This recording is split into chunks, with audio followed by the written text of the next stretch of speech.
Well, g'day and welcome to the channel. In today's video, I want to share with you a killer Canon feature that I use in my wildlife photography. It enables me to change my autofocus and my exposure with the simple press of a button.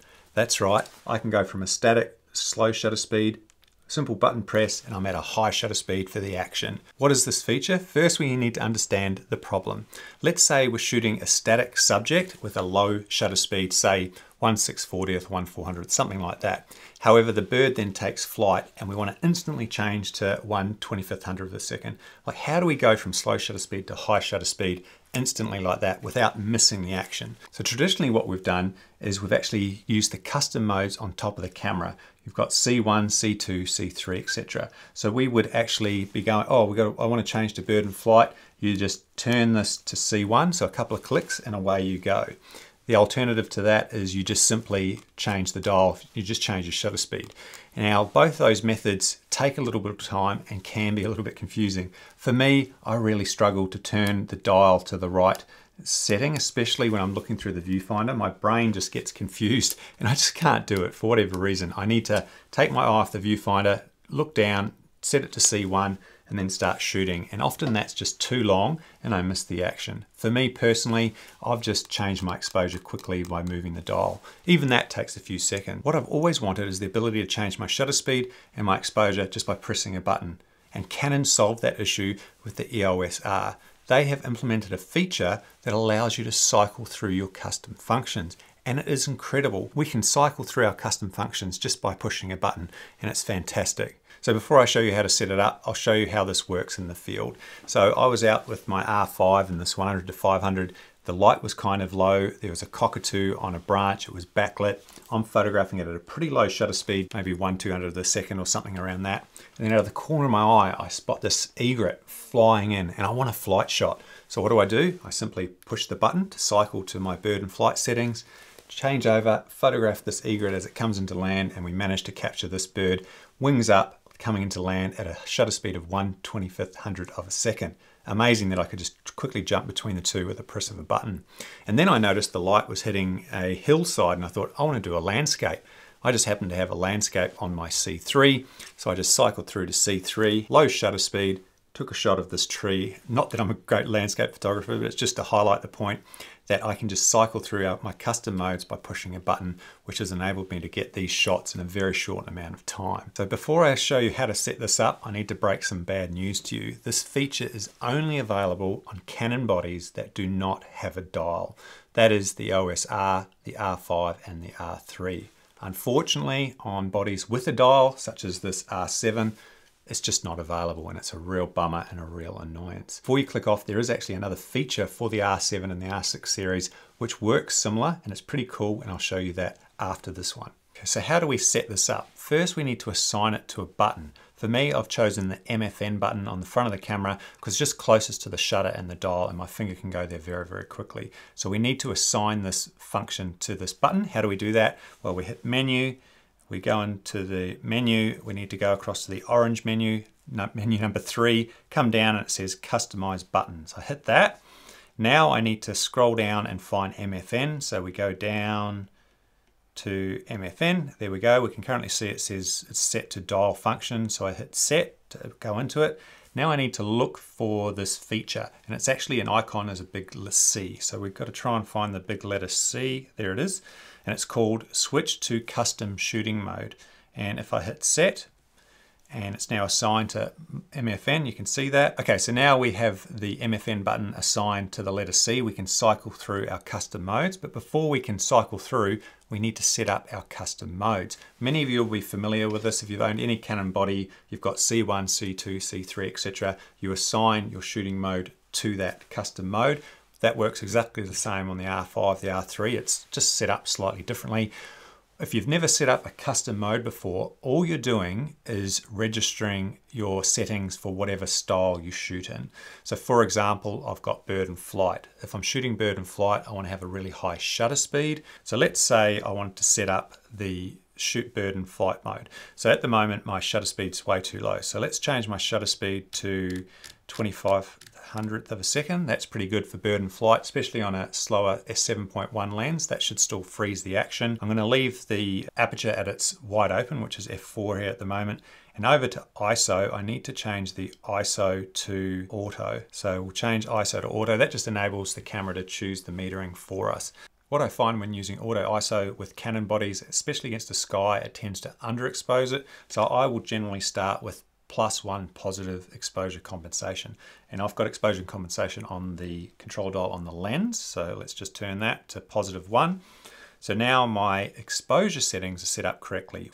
All right, let's check the drive mode, and I currently have H+ for high speed, which is what we want. That's going to be 20 frames per second. I've got it set to C-RAW. That's the slightly lower quality, which means I can have a bigger buffer and take more shots. The eye tracking's on by hitting AF on. So I think that is pretty much set up how I would do bird in flight. So now I need to register that. So I need to save those settings to C1. So we go into the menu, we go to the yellow menu with the little wrench icon. We go to number 5, it says custom shooting mode C1 to C3. I hit set on the body, it says register settings, I hit set, and it says which one do you want to set it to, C1, C2, C3. I want to set my bird in flight to C1, so I just go custom shooting mode C1, register those, okay. So now C1 will always, as soon as I go to C1, it's just going to bring up those bird in flight settings. So if I change my shutter speed here to say 1/200th and I'm at f4, if I want to now go to C1, what do I need to do? I just need to hit that MFN button once. So watch this, MFN button, and I'm instantly in my bird in flight settings and away I go. It's that simple. All right, so now that I've got my bird in flight set to C1, we now need to set up C2 and C3, and this is going to be different for every photographer based on what you shoot. You can set it up however you want. For me personally, when I go to C2, you'll notice that the shutter speed changes to 1/60th of a second, wide open, and ISO is auto there. What I'm doing is I'm trying to reduce the noise in my images and get the lowest possible ISO. Why would I want to do that? When I'm shooting, I'm generally at a high shutter speed to sort of freeze the action and avoid motion blur. I don't want any blurry photos. So I tend to err on the side of caution and have a higher ISO and a higher shutter speed, just so that I don't get many blurry shots. However, if the bird doesn't move and it's stationary, and I've got a couple of keepers at this higher shutter speed, I then want to take shots at a lower shutter speed because they'll have less noise, more dynamic range, and generally have higher quality. So what I would generally do is just alter the shutter speed, just turn the shutter speed down. However, with this, I can just go to C2, I've got my low ISO, take a burst at the low shutter speed. Yep, I've got those in the bank. Hit the button a couple more times and go back to my high shutter speed for if the bird moves or there's some form of action. So it's quite handy to have that low ISO mode there. Third one, I don't really use all that often. I've just set it up for landscape. This is just a demonstration. So I've gone away from servo autofocus. I've gone to one shot. I've got a 2-second timer. Low ISO of 100, and this is sort of what I'd use for my landscapes. This way I can shoot some landscapes in the field and not mess up my bird setting. So C3 is always going to be my landscape settings. And the beauty is, and I forgot to mention this, is we definitely want to go into the menu and we want to go into the custom shooting mode, and we want to, where it says auto update set, I would highly suggest you set that to enable. What that means is the camera will remember any changes you make whilst in that custom mode. So we're at bird in flight, we're at 1/2500th of a second, but say we've got loads of light and we actually want that shutter speed to be higher. So I could just change that shutter speed to say 1/3200th of a second because we've got lots of light, and it's going to remember that. So when I cycle through and I come back again, it's 3200 now. So the camera will remember any changes that I make. And I personally prefer that as opposed to it resetting every time we go through. So just that's a handy tip. So now that this camera's set up, I've in theory got 4 different modes or shooting modes that I can cycle through very, very quickly just by pushing the button. So we'll start in manual. So I'm currently in my everyday shooting, my default manual mode. I've got the settings set up, but if I want bird in flight, boom, bird in flight. I want low ISO, boom, low ISO. If I want to shoot a landscape, I've got landscape. Push it again, I'm straight back to my default manual setting. It's incredible. Now, I'll be honest, I haven't actually been using this feature for that long, because I even didn't know about it, and that's why I'm making this video, to share it with you. But I was in the field the other day, I was photographing some fairy wrens. I think I was at 1/800th of a second or something. They were on this dead weed that was moving. I'm capturing that, and then we've got cormorants, we've got other things flying past. I've just quickly pushed the MFN button, bird in flight, captured the cormorant as it's flying past, nailed that shot, hit MFN a few more times, back to the fairy wrens and other things. So it's just so flexible. I will definitely be using this all the time now on my R5. It's just awesome, and I highly encourage you to implement it on your R5 or R3 or EOS R. I just wish we had it available on our other bodies with a mode dial. Canon, if you're watching, please give it to us. It's just so useful. All your cameras should have it. So that's all well and good if you've got one of these bodies without a mode dial. What do we do if we've got the R7 or the R6 or any camera with a dial? There's actually one tip I can give you which enables you to switch from standard to bird in flight quite quickly, and it's not quite as hard. And what you need to do is set up your camera for your default shooting, whatever you normally shoot in for birds or wildlife or whatever it is. Save that to C1. So register your normal settings to C1. Now set up your camera for bird in flight, similar to how I showed you earlier, and register that to C2. Now what you want to do is turn the dial to C1, and your camera will stay in C1 for all your shooting. So instead of being on the M or the FV or whatever, just leave it on C1. As long as you've got your camera to remember the settings and update, you'll be fine. Now all we need to do is, say we're shooting with the R7 and there's a bird there, all I need to do now is one turn, C1 to C2, and I've immediately got bird in flight. And I want to go back, just a simple turn. So I'm shooting, one click, bird in flight. One click back, and away we go. It's not quite as quick as just that simple button press, but one click is so much easier than multiple clicks like you would do if you're from M or AV, and it's easy to get them in the wrong place. And even I can remember that one click. Did I go the right way? No. Went the wrong way. My brain can't do it, but maybe your brain could do it. So C1, C2, C1, C2, just with the click of a button, and then maybe C3 if you're wanting to do something else. That way it's just a little bit quicker and a little bit easier to jump between your normal shooting and bird in flight shooting. All right, there's one more feature that you might not be aware of, and that's the ability to recall autofocus and exposure settings to a button. Now, unfortunately, this feature is only on a certain number of Canon bodies. Yep, they've pulled out the Canon cripple hammer on those cheaper bodies. As far as I'm aware, this is only available on the R7, the R6 series, the R5, the R3. Not sure about the R8, but I don't think it's available on the R10 or any of those cheaper bodies. All right, so how would we use this feature? For me, on the R5, the R6, I have my back button autofocus. I use dual back button autofocus. So AF on is my eye tracking, the star is my spot, and then the third button on the far right of this Canon body, I can actually set that up for bird in flight if I want to, and recall bird in flight settings. So how do I set this up? I go into the menu, I go back to customize buttons, which is the orange menu number 3. Go into here now, I need to go down to the third back button. So it's that one. And we need to find the icon that has a camera and it's got arrows going in and out of it. It's called Register Recall Shooting Function. This enables us to register some autofocus and exposure settings. So how do we set it? And this is where people often miss this. They don't actually notice this.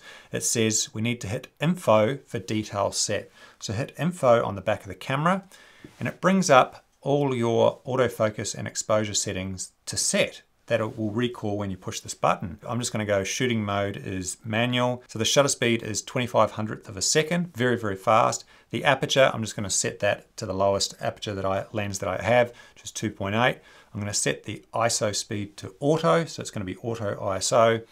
Standard metering mode. Now I'm not going to dial in any exposure compensation. The reason being is if you do that, you can't then alter it whilst you're shooting, so leave that off. White balance, I'll just leave it as I'm already shooting. AF method, I've actually, on the R5, you don't have whole area AF. But however, on the R5, we've got face plus tracking. So if I just select that, and I'll just leave the others as normal, and AF operation is on, meaning it's going to autofocus when I push this button. So I have now got those settings set up. Now I just hit menu and set for OK. All right, so now that I've assigned the recall feature to that right-hand button, let's have a look at how it works. So I've currently got the cockatiel. I hit AF on, which is my normal eye tracking, Bingo, the eye tracking works. We're at 1/200th of a second. Now I hit the spot autofocus, still at 1/200th of a second. Now remember what's going to happen when we push this third button. It's going to go to 2500th of a second, my bird in flight. Let's look what happens. Bingo, immediately goes to 2500th of a second. Just incredible. And I can obviously change the exposure by the exposure compensation by turning the dial if I want. And I can just hold that down for bird in flight and away you go. So in effect, it's triple back button focus, which is cool. And you can set that up however you want, and you can assign it to a few different bodies. So that's definitely an amazing feature that most people, or many people, aren't aware of. All right, so some of you have probably already grabbed your R7 and you're going, well, I can't find that on this third button. And unfortunately, Canon's Cripple Hammer have come out. They do not allow you to assign this recall feature to the third back button, which is just annoying. You can assign it to the star button, but I have spot on that. So where are we going to put it on the R7? Well, the other button that's available for me is the front button at the front of the camera. So I actually assign the bird and flight settings to this button. It is very awkward and you've got to have good dexterity in your fingers, but you could assign bird and flight to your down here and away you go. So annoying, but usable. The beauty with these things is you can set it up however you want. And I'd love for you in the comments to let us know how you've got your body set up. How have your custom mode set up? Are you already using this recall feature, and which button have you got it on, and which settings are you using? Are you using the cycle mode on the R5? I'd love to hear how you have your body set up. I think these features are amazing, but again, Canon, please just give it to all the bodies. It just makes it confusing for consumers when every single Canon body seems to be slightly different in terms of autofocus, menu features, some have it, some don't, and it just gets really confusing to keep track of which bodies have what. Hopefully you enjoyed this video and these features are useful and you're going to try them. I'd love to know how you go. Let me know in the comments. If you're new to this channel, make sure to hit that subscribe button. Thanks again to all the new members that join the channel. Those little birds you see next to the names in the comments, those are my members that support me every month, and I'm very grateful for that. Costs less than a cup of coffee per month. You get access to the 2023 digital calendar with 4K photos. They're amazing. I'm very proud of them. So you can feel free to join up there. Until the next video, take care, happy birding, and we'll see you later.